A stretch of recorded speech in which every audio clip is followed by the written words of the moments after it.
Bonjour à tous ceux qui nous rejoignent pour cette masterclass des rencontres du développement durable. Cette dernière journée des premières rencontres du développement durable est co-organisée aujourd'hui par l'Institut Open Diplomacy et Audencia. Et je suis extrêmement heureux d'accueillir pour cet échange sur la transition juste le commissaire européen à l'emploi et aux droits sociaux, Nicolas Schmit. Nicolas Schmit, bonjour. Est-ce que vous êtes bien connecté avec nous ? J'espère que oui. Vous m'entendez ? Merveilleusement, merci beaucoup. Parfait. Merci d'être avec nous. Alors je précise à notre public que vous êtes effectivement commissaire européen à l'emploi et aux droits sociaux et vous avez une longue carrière derrière vous au cœur de la sphère européenne. Vous avez été diplomate pendant de très longues années représentant le Luxembourg auprès des institutions européennes. Vous avez été vous-même ministre des Affaires étrangères, ministre du Travail, ministre de l'économie sociale et solidaire et député européen. Donc on va parler de l'ensemble de ces sujets avec un regard européen extrêmement expérimenté. Et évidemment, le sujet qui nous préoccupe aujourd'hui, c'est savoir si on peut réaliser cette transition numérique, écologique, avec un souci de justice sociale.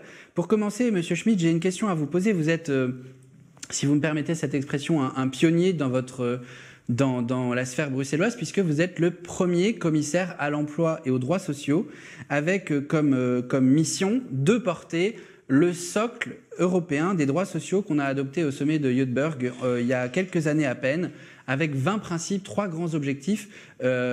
Comment est-ce que vous vivez cette tâche pionnière, en particulier dans cette période de crise où, évidemment, la crainte de tomber dans la pauvreté, la crainte de perdre son emploi, la crainte de perdre sa retraite est extrêmement forte? C'est à la fois une tâche exaltante, motivante, mais je suis aussi conscient du fait que ce sera une tâche pas facile, donc, mais qui répond à un besoin absolu. Je crois que l'Europe ne peut pas se construire sans forte dimension sociale.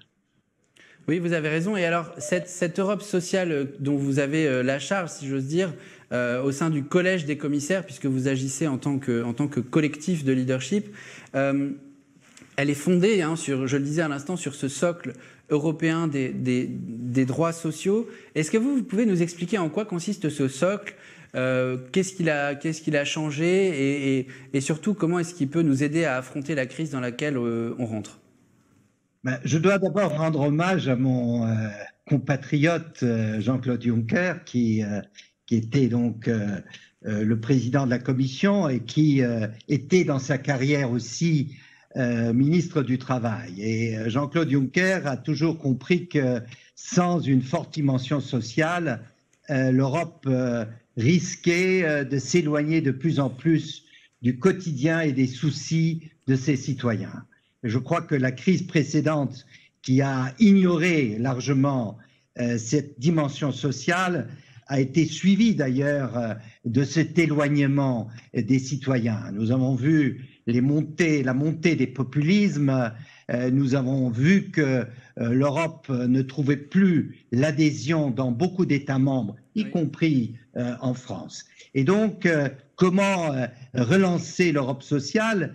Et donc, il a travaillé sur ce socle des droits sociaux en y intégrant 20 grands principes qui couvrent finalement toutes les facettes de notre vie sociale. Ça va de l'éducation, de la formation, premier principe, l'égalité des genres, qui est toujours une ambition malheureusement pas encore atteinte, mais ça va aussi d'un logement décent, de l'accès à des soins de santé qui est d'une actualité absolue aujourd'hui. Ça va au bon fonctionnement des services sociaux qu'on a un peu négligé dans cette philosophie de tout vouloir libéraliser et de tout axer sur le rendement. Donc c'est toute une approche qui constitue en quelque sorte ou ce qui devrait constituer ce qu'on appelle communément le modèle social européen. Bien sûr. Eh bien, on va revenir, monsieur le commissaire, sur cette philosophie très européenne. Vous venez de nous présenter un peu la logique de ce socle qui semble très complet. Et j'aime bien cette phrase de Bergson qui dit qu'il faut penser en homme d'action, c'est ce qui semble être le cas, et puis aussi agir en homme de pensée. Et donc pour agir concrètement, comment est-ce que ce socle se met en œuvre, en particulier dans cette crise que l'on vit? La Commission européenne a par exemple mis en place le programme SURE, qui fait partie des grandes actions de la Commission pour traiter la crise. Est-ce que vous pouvez nous expliquer comment est-ce que ce socle vit sous nos pieds pour nous soutenir, en particulier dans cette crise? Mais d'abord, une remarque, puisque vous avez cité Bergson, la pensée, c'est le socle. Et l'action, nous devons maintenant l'entreprendre. Oui. Et d'ailleurs, nous avons envisagé, cette commission a décidé de présenter l'année prochaine un plan d'action qui vise précisément à mettre en œuvre le socle des droits sociaux. Et donc, c'est la concrétisation des principes à travers des politiques concrètes. Le programme SURE, nous avons constaté que partout en Europe, dans tous les États membres, on utilisait le système du chômage partiel. Bien sûr. Ce qui a évité finalement à l'Europe une crise de l'emploi comme on l'a vu par exemple aux États-Unis, une montée rapide, massive du chômage. Et donc le chômage partiel a été mis en œuvre un peu partout. Mais nous savons tous qu'il y a des États financièrement plus fragiles, donc ils ont plus de mal à financer ce chômage partiel qui permet de soutenir, mais surtout de maintenir l'emploi. Et donc la Commission a décidé de créer un instrument qui s'appelle SURE, de 100 milliards de prêts qui sont donnés aux États qui en font la demande. Il y en a 16 à ce jour, pour finalement contribuer au financement de l'instrument du chômage partiel et de ce fait maintenir et sauver des emplois. Mais monsieur le commissaire, permettez-moi de vous poser cette question. Le programme SURE, dont vous nous dites dire qu'il fait 100 milliards, c'est-à-dire l'équivalent du plan de relance de la France pour l'ensemble de l'économie française. Donc c'est considérable à l'échelle européenne, bien sûr. Il est focalisé sur le maintien dans l'emploi, la préservation des compétences, etc. Mais il y a en même temps 56% des Français, dans l'étude qu'on a conduite avec Focus 2030 pour préparer ces rencontres du développement durable, qui nous disent que, en anticipant les conséquences économiques et sociales du Covid et de la crise, ils ont peur de tomber dans la pauvreté. Donc au-delà du chômage partiel, est-ce que dans cette logique de mise en œuvre du socle qui est sous nos pieds, qui est la logique que vous avez pensée, est-ce qu'il y a d'autres actions sur précisément des choses plus précises comme la pauvreté, qui fait évidemment partie intégrante du socle social des droits fondamentaux? Nous constatons, même avant la crise, que la lutte contre la pauvreté, qui était aussi un objectif de l'Union européenne, puisque nous avions une stratégie, nous avons toujours une stratégie de lutte contre la pauvreté dans le cadre de la stratégie 2020, que finalement, cette stratégie n'a pas produit énormément de résultats. Bon, la pauvreté a un peu baissé, mais elle n'a pas baissé massivement. Et avec la crise du Covid, avec aussi l'accélération des transformations dues en partie à la crise actuelle, il y a un risque que la pauvreté augmente, que les plus fragiles, les emplois les plus précaires vont se multiplier, que le chômage des plus précaires va augmenter. Et donc, nous devons investir davantage dans la lutte contre la pauvreté, dans l'inclusion. Et d'ailleurs, le développement durable a un volet fort de politique d'inclusion. Il y a un volet social dans le développement durable qui est très fort. Et donc, nous voulons utiliser une partie du budget européen pour les 7 ans à venir pour des politiques d'inclusion, inclusion dans l'emploi, inclusion par la formation, inclusion aussi au niveau des enfants. Nous allons lancer l'année prochaine une garantie pour les enfants, garantissant aux enfants une bonne éducation, une politique de santé, une politique de care, enfin de garde des enfants de qualité, pour effectivement ne pas creuser ces écarts qui existent entre les enfants de milieux modestes et des milieux les plus favorisés. Tout cela doit contribuer précisément à une politique de lutte contre la pauvreté, mais aussi d'ouvrir des opportunités pour tout un chacun, et notamment de réduire les inégalités dans nos sociétés. Nous savons que les inégalités dans nos sociétés, c'est mauvais pour la cohésion sociale, mais en fin de compte, c'est mauvais aussi pour le développement économique. Vous avez absolument raison. Hein. Je rappelle ce chiffre tragique que l'OCDE a publié l'année dernière. Pour une personne qui naît dans les 10% les moins favorisés de la population, les 10% les plus pauvres, il faudrait espérer 6 générations pour se hisser dans la classe moyenne. Donc l'ascenseur social est parfaitement grippé. Et le sujet dont vous parlez, c'est une attente extrêmement forte de la population. Il y a une autre attente qui est extrêmement forte dans la population, c'est que, on l'a mesuré en tout cas à l'échelle de la population française, 2/3 des Français souhaitent que ce plan de relance qui est à notre main et qui fait l'objet d'un rendez-vous historique avec l'Europe soit tourné, soit articulé autour des objectifs de développement durable afin qu'on puisse s'assurer que cette transition ne serve pas à remettre une pièce dans la machine à fabriquer des inégalités ou dans la machine à produire du carbone, mais précisément à rentrer de plein pied dans la décennie de l'action envers l'agenda 2030. Alors, Monsieur Schmitt, est-ce que vous pouvez nous expliquer sur le volet plutôt social de ce plan de relance Next Generation EU, comment est-ce que précisément vous vous êtes assuré que les 750 milliards d'euros qui sont mis sur la table par la Commission européenne et les États membres vont dans le sens des objectifs de développement durable dont on fête le 5e anniversaire? Bien, je crois que nous sommes tous d'accord que nous ne devons pas reconstruire ce qu'a été nos économies du passé. Donc, ce que nous voulons, c'est réinventer l'économie du futur. Et l'économie du futur, c'est finalement prendre absolument en compte le développement durable et notamment la lutte contre le changement climatique. C'est pour ça que 37% des dépenses de ce fonds de reprise, de relance et de résilience doivent être destinés à des investissements permettant à l'environnement et à lutter contre le changement climatique. Mais nous savons que si nous procédons à ces transformations importantes dans l'industrie, dans le transport, dans la mobilité, dans la chimie, dans les substances, dans l'agriculture, bien, il y aura obligatoirement des conséquences sociales, il y aura des emplois qui vont disparaître, il y aura d'autres emplois qui vont créer. Et donc, je crois qu'il faut accompagner cette transformation par le social. À la fois donner à chacun la possibilité de s'adapter à ces transformations. Sans aucun doute, la formation est clé.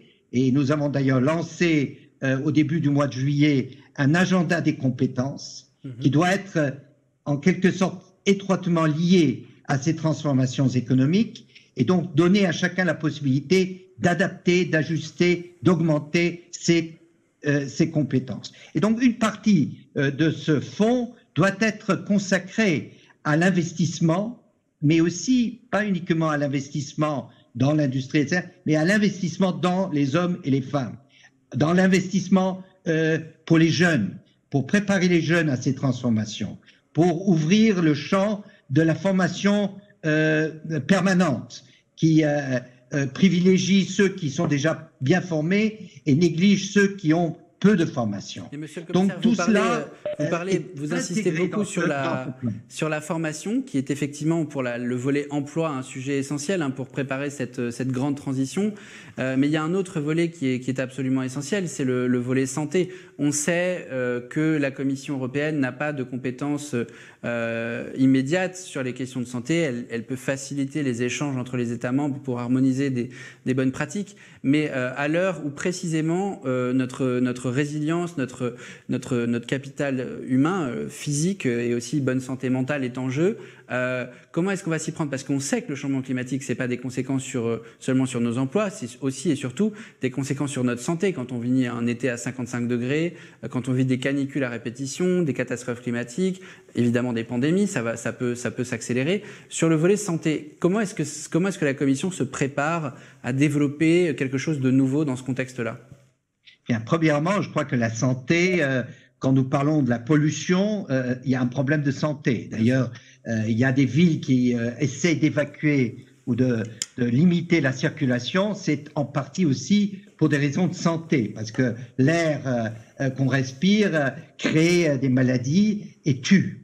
Et donc, je crois qu'il y a aussi ce lien avec des normes plus strictes en termes notamment d'émissions, de pollution. La présidente de la Commission a annoncé une union pour la santé.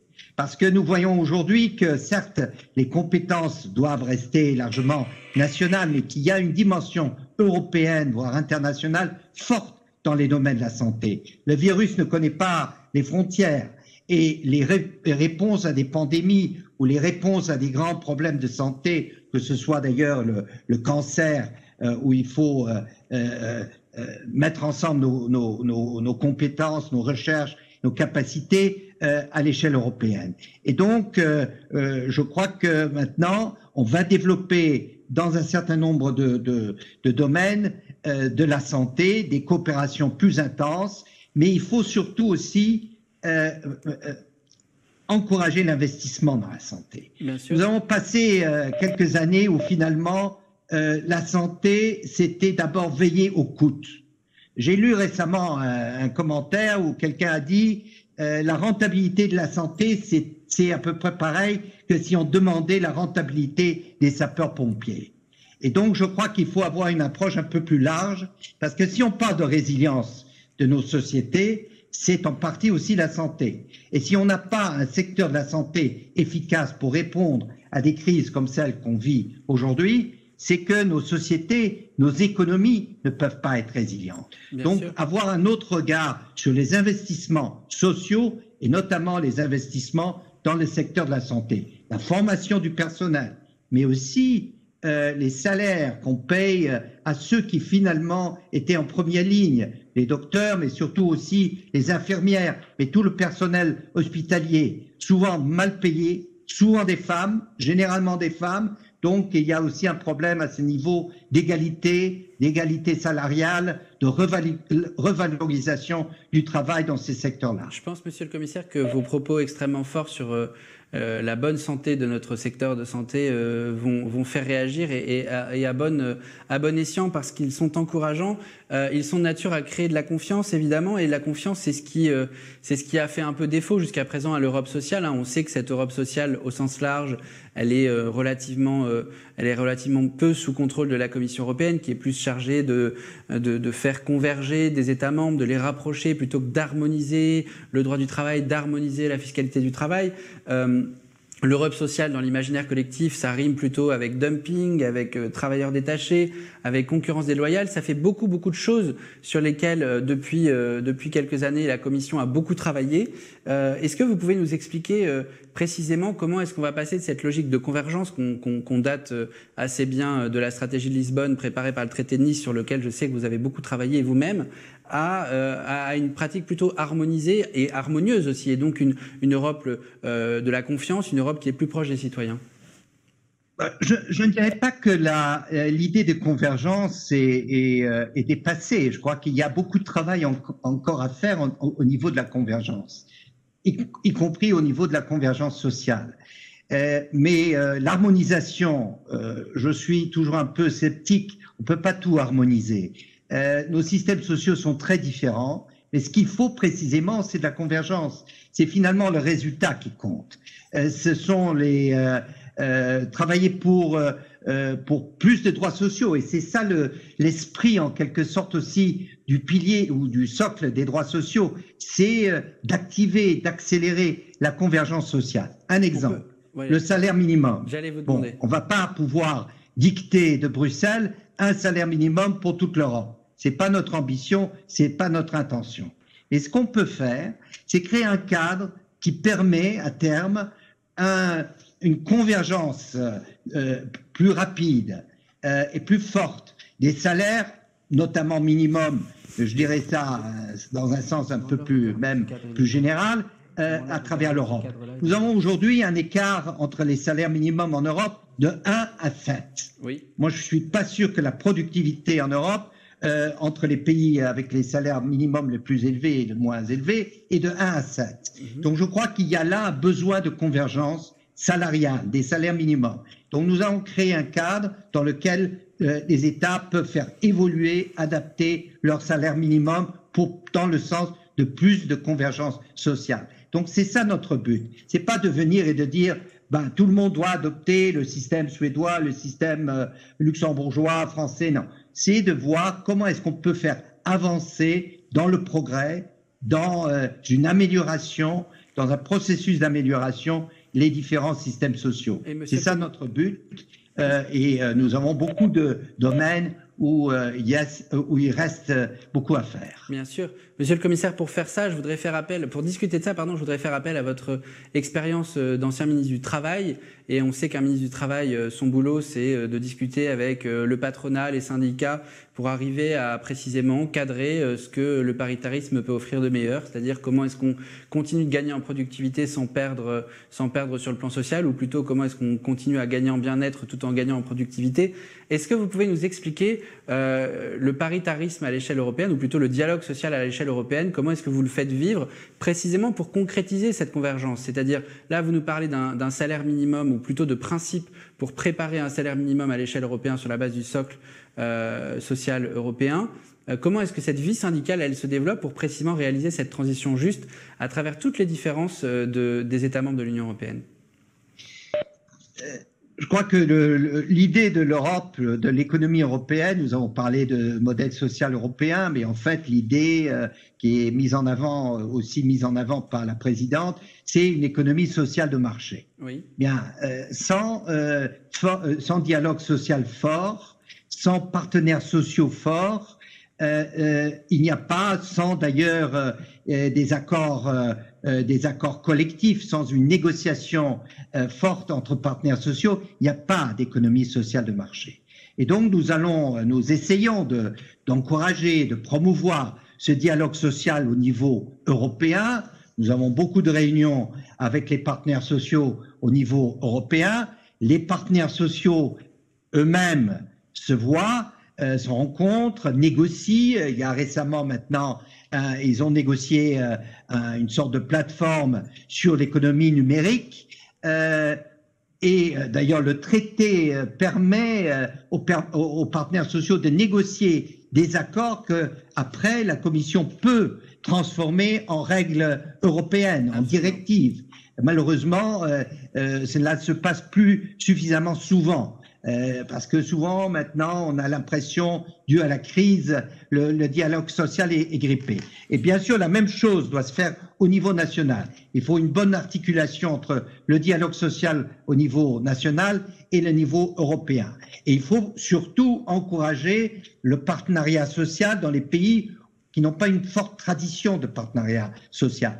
Je prends les pays d'Europe centrale. Bon, vu leur histoire, les organisations patronales, mais aussi syndicales, sont plutôt faibles. Donc nous voulons aider aussi à mettre en place des organisations plus fortes pour que le dialogue social ait lieu. Et je crois qu'on peut tout à fait, dans cette période de transformation profonde, économique, sociale, il faut laisser un rôle très actif aux partenaires sociaux. Il faut écouter les partenaires sociaux, il faut négocier avec eux, et il faut faire avancer ainsi à la fois la transformation économique et bien sûr aussi les politiques sociales qui doivent aller avec. Monsieur le commissaire, à l'heure où on fête le 5e anniversaire des objectifs de développement durable, dont le 17e est la logique des partenariats, je pense que votre appel au dialogue social est très apprécié, ou en tout cas très bien phasé avec l'ère du temps, surtout qu'en France, on a effectivement nous-mêmes du mal à pouvoir impliquer dans cette logique des rencontres du développement durable des acteurs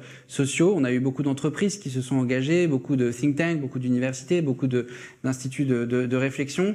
Et on a bien envie de poursuivre cette transition, quand on parle surtout de conduire une transition juste, avec l'ensemble des acteurs sociaux. Ces acteurs sociaux-là, et on terminera sur cette question, ce sont ceux qui ont permis la refondation, ou plutôt la fondation, il y a un demi-siècle, de l'État-providence. Et vous en avez parlé tout à l'heure, et donc c'est pour ça que je reviens vers vous sur ce sujet. Souvent, on entend dire que ce plan de relance à l'échelle d'une génération, donc ce fameux Next Generation EU, il est capable de nous aider à reposer un modèle d'État-providence à l'européenne, un modèle mondial qui ferait référence.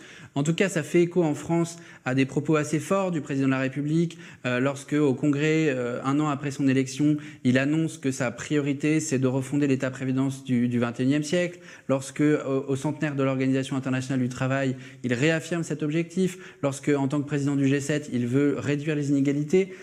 Tout ce discours en France, il résonne énormément. Comment est-ce que l'Union européenne, et précisément la Commission, participe à ce travail de refondation d'un État-providence, c'est-à-dire en fond de sortir de la crise du coronavirus par le haut, par un État plus stratège, capable de mieux anticiper, de mieux concerter, de mieux fédérer?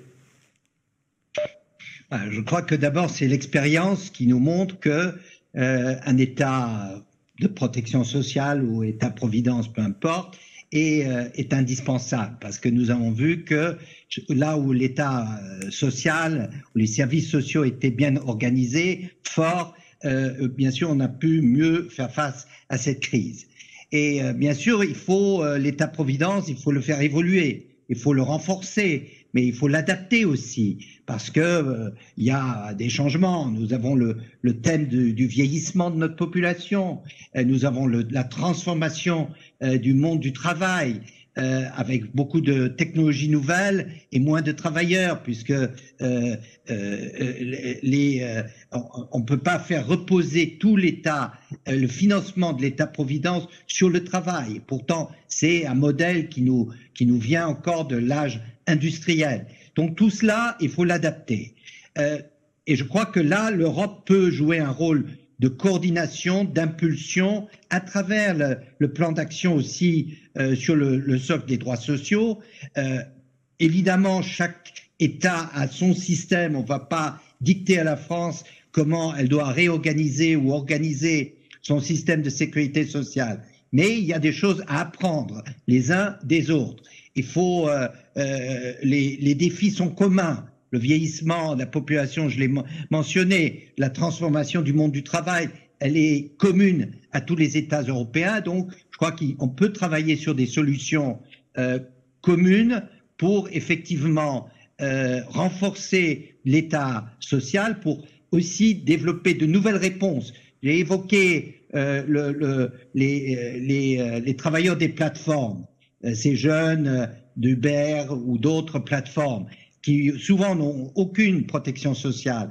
Ça, c'est un problème français, c'est un problème européen, et même au-delà de l'Europe, puisqu'on voit le problème aux États-Unis, où finalement en Californie, on a adopté maintenant des lois intéressantes. Et donc, je crois que ce sont des sujets où l'Europe peut jouer un rôle d'impulsion, et puis créer aussi une sorte de level playing field, pour que des normes soient à peu près des normes de base, inspirent les États membres pour mettre en place ces nouvelles protections dont on a besoin. Merci beaucoup, Monsieur Schmitt. Je rappelle que vous êtes le commissaire européen en charge de l'emploi et des droits sociaux. Vous avez pu nous éclairer sur ce plan de relance qualifié souvent d'historique, ce plan Next Generation EU dont on va continuer de parler puisque nous entamons en France le débat sur la loi de finances qui va permettre d'actionner ce plan. Vous nous avez parlé de la reprogrammation sociale de l'Union européenne avec ce socle social des droits européens. Et puis, vous nous avez parlé aussi de la refondation de l'État-providence et comment est-ce qu'on peut construire à l'échelle mondiale un État moderne, capable de s'appuyer sur les forces déjà existantes, mais de dépasser l'ère industrielle en s'appuyant notamment sur le dialogue social. Pour l'ensemble de ces échanges qui nourrissent nos réflexions sur la justice sociale comme aiguillon de la transition dans laquelle nous entrons. Merci beaucoup, Monsieur le Commissaire. On vous souhaite beaucoup de courage pour tous les travaux que vous avez devant vous. On sait que le plan d'action va être sans doute vital et donc très difficile à préparer. Et puis on vous donne rendez-vous l'année prochaine aux Rencontres du développement durable 2021 pour lesquelles on espère pouvoir parler en détail de ce fameux plan. À très bientôt. Merci beaucoup. Tout de suite, pour les Rencontres du développement durable, où nous pourrons accueillir Madame Valérie Masson-Delmotte, qui est la coprésidente du premier groupe de travail du GIEC, le groupe intergouvernemental des experts sur l'évolution du climat. On se donne rendez-vous à 12h20. À tout de suite.